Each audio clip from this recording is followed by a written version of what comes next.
تحریمہ، تکبیر تحریمہ، یہ پہلا فرض ہے، ٹھیک ہے۔ نماز کو اللہ کے کسی نام سے شروع کرنا یہ فرائض نماز میں سے پہلا فرض ہے، اور اس کے لیے اللہ اکبر کا استعمال کرنا یہ واجب ہے۔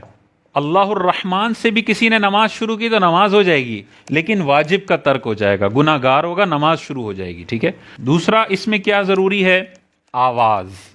یہ اللہ اکبر کم از کم اتنی آواز سے بولنا ہے کہ انسان کے اپنے کان سن لیں۔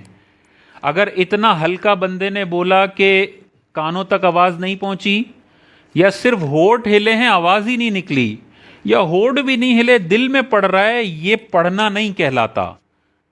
اور اگر اتنی ہلکی آواز ہے کہ اپنے کانوں تک نہیں پہنچ رہی تو یہ تکبیر تحریمہ کا فرض ہی پورا نہیں ہوگا، نماز شروع ہی نہیں ہوگی۔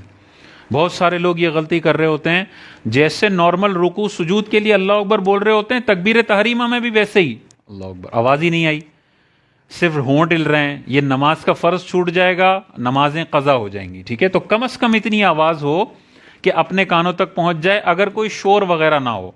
ہاں، جنریٹر کے پاس اگر کوئی اللہ اکبر بول رہا ہے تو زور سے بھی بولے گا تو اپنے کانوں تک نہیں پہنچے گی، لیکن اس کو یہ غور کرنا ہے کہ اگر جنریٹر بند ہوتا تو میرے کانوں تک پہنچتی کہ نہیں پہنچتی، اگر پہنچ جاتی تو یہ کافی ہے۔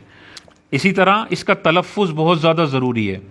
اللہ اکبر جیسے ہم نے پہلے پڑھا تھا، اللہ پہ زبر پڑھنی ہے، کھڑا زبر نہیں ہونا چاہیے، اکبر پہ زبر پڑھنی ہے، کھڑا زبر نہیں ہونا چاہیے۔ ہاں، اللہ کو لمبا کر سکتے ہیں، یہاں کھڑا زبر آ رہا ہے اللہ اکبر جیسے مؤذنین کرتے ہیں وہ کر سکتے ہیں، ادھر کھینچنا اور ادھر کھینچنا حرام ہے۔ ایک الف پر کھڑا زبر کرنے سے یہ معنی کفریہ کلمے میں تبدیل ہو جاتا ہے، نماز بھی شروع نہیں ہوگی اور الٹا گناہ الگ ہوگا، اللہ اکبر کے لفظ کو اتنا غلط پڑھنا کہ کفریہ کلمہ میں تبدیل ہو گیا معنی۔ جب جماعت کے ساتھ پڑھ رہے ہوں تو مقتدی کو اللہ اکبر تب بولنی ہے جب امام کی اللہ اکبر ختم ہو جائے۔ اگر مقتدی کی اللہ اکبر کی را بعد میں ختم ہوئی اور امام کی پہلے ختم ہو گئی، اس کی نماز شروع ہی نہیں ہوگی، کیونکہ یہ کہہ رہا ہے پیچھے اس امام کے، امام کی نماز تو شروع تب ہوگی جب اس کا اللہ اکبر ختم ہوگا، اس کے اللہ اکبر سے پہلے انہوں نے اللہ اکبر ختم کر لیا تو اس کا مطلب وہ امام ابھی بنا نہیں ہے اور حضرت مقتدی پہلے شروع ہو گئے، یہ نماز شروع نہیں ہوگی۔ تو بعض اوقات کیا ہوتا ہے، امام صاحب لمبا کھینچتے ہیں اللہ اکبر، اور پیچھے مقتدی کیا کہتا ہے، جب امام صاحب نے اللہ بولا تو یہ کہتے ہیں اللہ اکبر۔ اب وہ اکبر پورا امام صاحب کا ختم نہیں ہوا، انہوں نے اپنا اکبر ختم کر دیا، یہ نماز ہوئی ہی نہیں، کیونکہ انہوں نے اقتداء کی نیت کی اور وہ امام صاحب ہیں ہی نہیں۔ تو تسلی کر لیں، اکبر کی راہ ختم ہو پھر آپ کا اللہ اکبر شروع ہونا چاہیے۔ اسی طرح ایک اور مسئلہ، فرض نمازوں میں، واجب نمازوں میں، سنت فجر کے اندر تکبیر تحریمہ بھی کھڑے کھڑے لگانا فرض ہے۔ بعض اوقات امام صاحب رکوع میں ہوتے ہیں اور موصوف رکعت حاصل کرنے کے چکر میں تکبیر تحریمہ جھکتے ہوئے دیتے ہیں۔